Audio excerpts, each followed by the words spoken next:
Bonjour et bienvenue dans Face à vous et face à moi, Daniel Fonsi-Bental, bonjour. Bonjour. Syndic socialiste de la ville d'Yverdon-les-Bains. On parle beaucoup de la ville d'Yverdon-les-Bains dans les médias aujourd'hui, pas spécialement pour de bonnes raisons, c'est suite à ces agressions violentes. Est-ce que vous arrivez à nous donner quelques points sur les dernières nouvelles à ce sujet? Il y a eu beaucoup d'arrestations, on l'a appris dans la presse de ces derniers jours. Bon, plus d'informations, j'en ai pas vraiment, mais effectivement, le tragique événement d'il y a quelques semaines a permis de rentrer dans un réseau de jeunes qui visiblement préméditaient des actes de violence gratuite.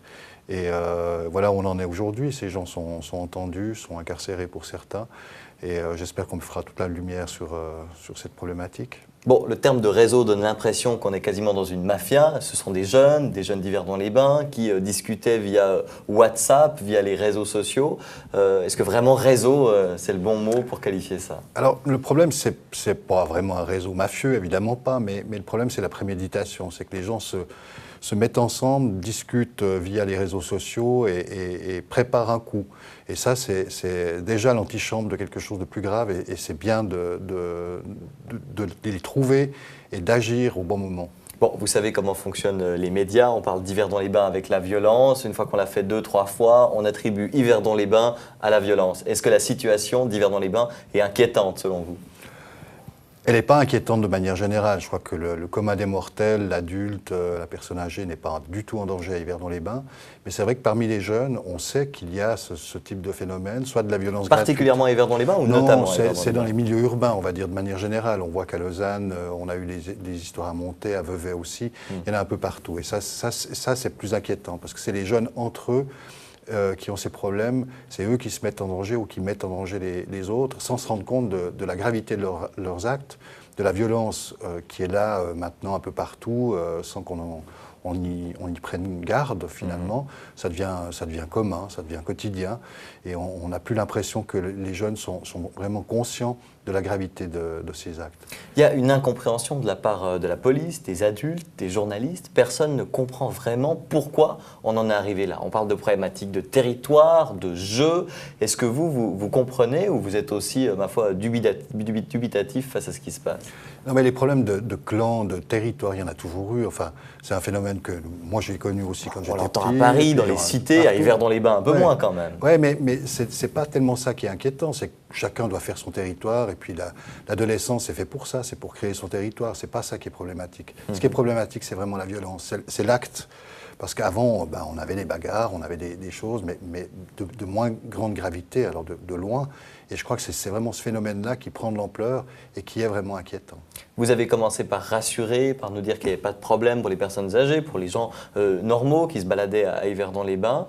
Est-ce que vous avez l'impression que c'est votre rôle maintenant, pas forcément de jouer dans l'immédiat sur l'insécurité, mais surtout sur le sentiment d'insécurité qui là va grandissant?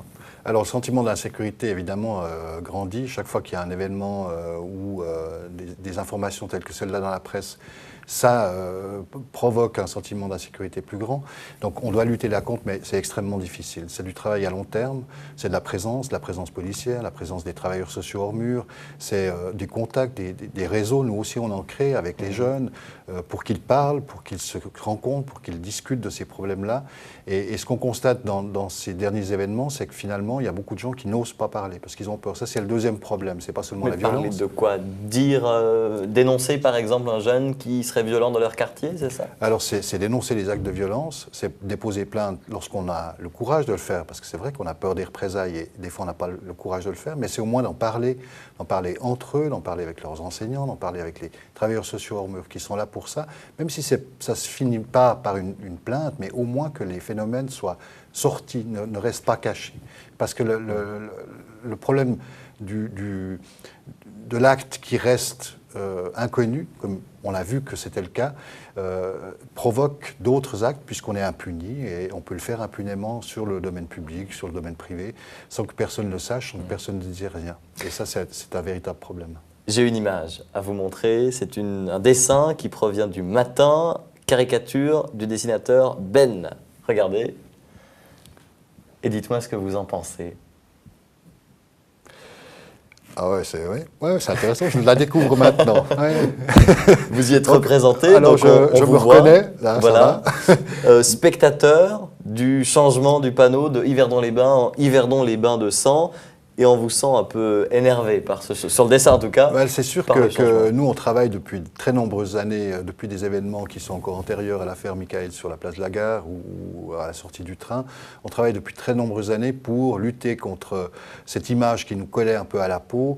On a mis en place une politique jeunesse vraiment efficace, on l'estime efficace. Il y a beaucoup d'activités pour les jeunes qui ont été créées au cours de ces dernières années, justement des centres d'animation, des manifestations sportives, etc.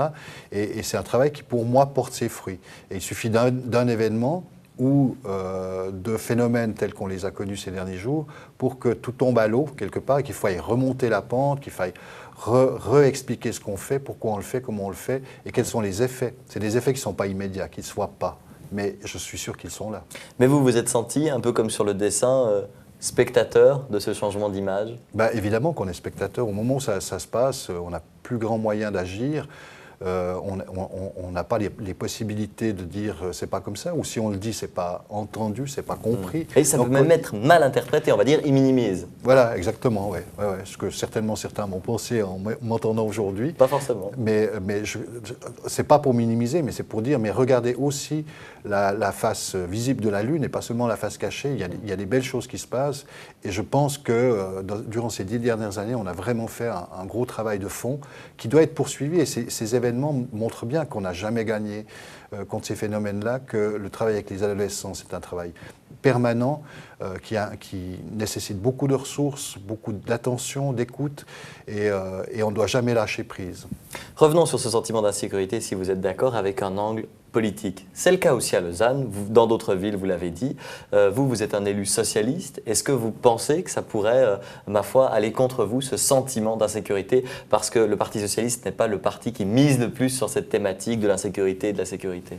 Alors c'est sûr qu'on n'a pas l'image du parti sécuritaire ou qui met en avant les forces de police forcément partout, mais nous avons une politique, en tout cas à Yverdon-les-Bains, qui soutient alors très très fortement la police et toutes les actions qu'elle mène, tant au niveau de la répression, c'est police secours, mais aussi au niveau de la prévention avec la police de proximité. Et vous avez parlé des travailleurs sociaux hors mur aussi. Ça fait partie du système qu'on met en place pour que le lien soit là. Parce que c'est un problème de lien social. Tout cela est lié au lien social, des familles qui dysfonctionnent, des jeunes qui dysfonctionnent par la suite.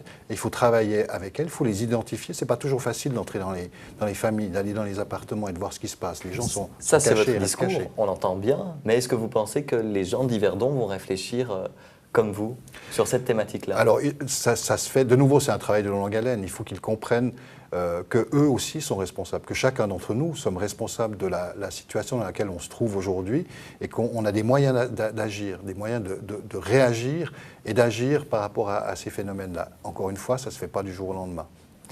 Yverdon-les-Bains, qu'est-ce qu'il faut dire d'Yverdon-les-Bains aux téléspectateurs qui nous regardent en ce moment, justement pour changer cette image? On a bien compris ce débat, insécurité ou non. Yverdon-les-Bains, c'est quoi d'autre? Yverdon-les-Bains, c'est ce que disent les nouveaux arrivants, puisqu'ils sont nombreux à venir habiter à Yverdon-les-Bains. C'est une jolie ville où il fait bon vivre, et ce n'est pas nous qui le disons tout seuls. Hein. Nous, on l'aime, notre ville, c'est normal. Ouais. Mais les gens qui viennent habiter chez nous, qui viennent de l'Arc-Lémanique parce qu'ils ne trouvent plus d'appartement, ils découvrent une ville qui est extrêmement agréable. Et je pense que ces gens-là n'ont pas ce sentiment d'insécurité. Les réactions qu'on a, c'est surtout des vieux Yverdonois ou des jeunes qui sont nés à Yverdon-les-Bains, qui ont vu aussi l'évolution de la ville au cours de ces dernières années et qui sont beaucoup plus inquiets.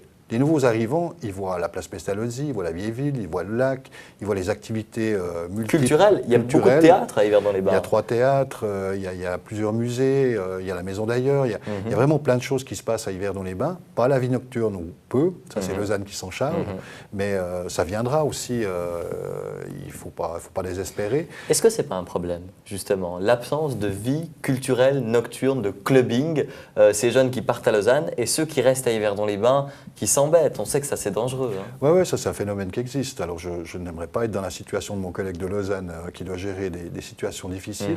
Mais c'est vrai que vous gérez ceux qui s'embêtent le soir. Alors nous, on gère ceux qui s'embêtent le soir et on essaie de développer quelque chose pour que les jeunes restent à Yverdon-les-Bains et trouvent du plaisir aussi la nuit à Yverdon-les-Bains. Mais c'est encore un domaine complexe, hein, parce qu'on a beaucoup d'intérêts divergents en jeu. J'en doute pas. Les bains, ça fait quand même partie du nom, et je sais que vous militez, vous personnellement, je sais sais pas, mais je sais que la ville d'Yverdon aime bien qu'on prononce Yverdon-les-Bains pour rappeler qu'il y a ces bains thermaux. C'est un point important dans la promotion de la ville? C'est un point très important pour le tourisme local. C'est quand même l'établissement dans la région du Nord vaudois qui attire le plus de visiteurs chaque année. Donc c'est très important de pouvoir les garder, de rappeler qu'Yverdon n'est pas seulement Yverdon, mais qu'il y a des bains thermaux depuis de très nombreuses années. On les a refaits, revitalisés, donc c'est important, c'est sûr. Ouais. Quoi d'autre à Yverdon-les-Bains? La vie culturelle, on en a parlé. On a fait le tour? Non, il y a plein. Cette politique de la jeunesse où on a transgénérationnelle, parce qu'on dit politique de la jeunesse, mais ça concerne plein de monde, en développant justement tout le volet activité qu'on n'avait pas tellement à l'époque. Et puis c'est une ville qui a 30 000 habitants, qui est une ville à taille humaine, on va partout à pied, à vélo, etc. C'est une ville très agréable. Le vélo est très développé. Le vélo est très développé. Et donc il y a des tas de choses à faire, peut-être pas ce qu'on fait ailleurs, mais tant mieux. On peut aller à Lausanne, à Genève, vivre d'autres expériences, mais à Yverdon, on a cette qualité de vie qu'on chérit beaucoup. Et à Yverdon, on a du pouvoir d'achat parce qu'il faut bien dire que le loyer est quand même moindre par rapport à Lausanne. Et d'ailleurs, on pourrait même considérer gentiment Yverdon-les-Bains comme une zone périurbaine, celle de Lausanne ou de Genève. Vous avez de plus en plus de pendulaires qui viennent de Lausanne, j'imagine. C'est sûr, c'est sûr. C'est vrai que le pouvoir d'achat est plus grand, les appartements sont moins chers encore à Yverdon-les-Bains, même si les prix ont beaucoup augmenté ces dernières années. Ça, c'est une chance. C'est vrai qu'on a servi de déversoir à l'Arc lémanique qui étouffe un peu, explose. Qui explose. Surtout sur les 2-3 pièces, j'imagine que c'est quelque chose qui se développe beaucoup à Yverdon. Tout à fait. Et c'est pour ça que la population croît autant, puisqu'on était 22 000 il y a 10 ans, on est 30 000 aujourd'hui. C'est pas forcément les habitants les plus agréables pour une ville. On parle parfois de cités dortoirs avec ces habitants qui, ma foi, viennent que dormir. Ça peut vous inquiéter aussi? Bien sûr, c'est une thématique très actuelle. On essaie de développer autant de postes de travail que nécessaire, c'est-à-dire à peu près la moitié du nombre d'habitants qui arrivent, en espérant que ces gens qui viennent travailler à Yverdon-les-Bains ne viennent pas de l'Arc lémanique, parce qu'on parle du phénomène dans le sens Yverdon-Arc lémanique, mais on a aussi des gens de l'Arc lémanique et pas mal qui viennent travailler à Yverdon-les-Bains. Ils n'ont rien compris, ceux qui habitent à Lausanne et qui travaillent à Yverdon-les-Bains. Ils n'ont rien compris, non, mais on bouge beaucoup. On est dans une société qui aime bouger, donc voilà, c'est ça. Mais donc c'est très actuel. On développe des zones d'activité, notamment le parc scientifique et technologique, où on a quand même beaucoup d'emplois qui se créent chaque année. On travaille beaucoup là-dessus. C'est une thématique très actuelle. Et je ne veux pas vous inquiéter, mais c'est ce qui s'est passé jusque maintenant. C'est-à-dire que si on prend l'exemple de la ville de Lausanne, elle se développe petit à petit. Les communes accueillent de plus en plus d'habitants de Lausanne et les habitants historiques de la commune commencent à avoir de la peine à se loger. Est-ce qu'on pourrait être dans cette situation à Yverdon-les-Bains d'ici 5 ou 10 ans? On pourrait l'être, mais ce n'est pas le cas actuellement. Donc ce n'est pas un problème qui nous inquiète beaucoup pour l'instant. C'est quelque chose qu'il faut prévoir. Bien sûr. Le phénomène de gentrification, les bourgeois un peu plus riches qui viennent habiter au centre-ville et qui prennent la place des gens qui ont moins de moyens. Ça, c'est un phénomène. Et le jeune d'Yverdon-les-Bains doit aller dans une commune périphérique. Qu'est-ce que vous allez faire alors? On va développer le logement, tout type de logement. On a des grands quartiers qui sont à l'étude actuellement, notamment entre la gare et le lac, puisque Yverdon est une ville de lac, mais le lac est à 1 kilomètre maintenant, avec la correction des eaux du Jura. Donc on travaille sur le développement d'un nouveau quartier qui va comporter 3 000 habitants et 1 200 emplois. Donc c'est un énorme quartier par rapport à la ville.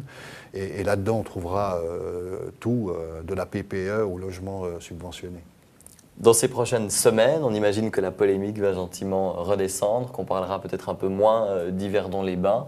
Quel sera votre rôle maintenant? Notre rôle, c'est déjà de travailler avec les gens de terrain, de voir qu'est-ce qui se passe véritablement, de développer cette écoute, ce lien avec les jeunes en cause, qui sont connus, ils sont tous connus ces jeunes, et de voir qu'est-ce qu'on peut faire de mieux encore pour améliorer les choses pour que, de nouveau, les jeunes parlent, s'expriment et développent des idées eux-mêmes, qu'on puisse ensuite les accompagner dans leurs projets. On a un conseil des jeunes qui est très, très actif depuis plusieurs années, qui développe des projets. Et c'est dans ce genre de cadre, notamment, mais pas seulement, qu'on peut espérer et travailler pour que les choses s'améliorent. Mais le déficit d'image, il va prendre du temps à être récupéré. On espère que les médias vous suivront aussi dans ces étapes après le scandale. Merci beaucoup, Daniel von Siementhal. On rappelle que vous êtes le syndic de la ville d'Yverdon-les-Bains, syndic socialiste. Merci. Merci.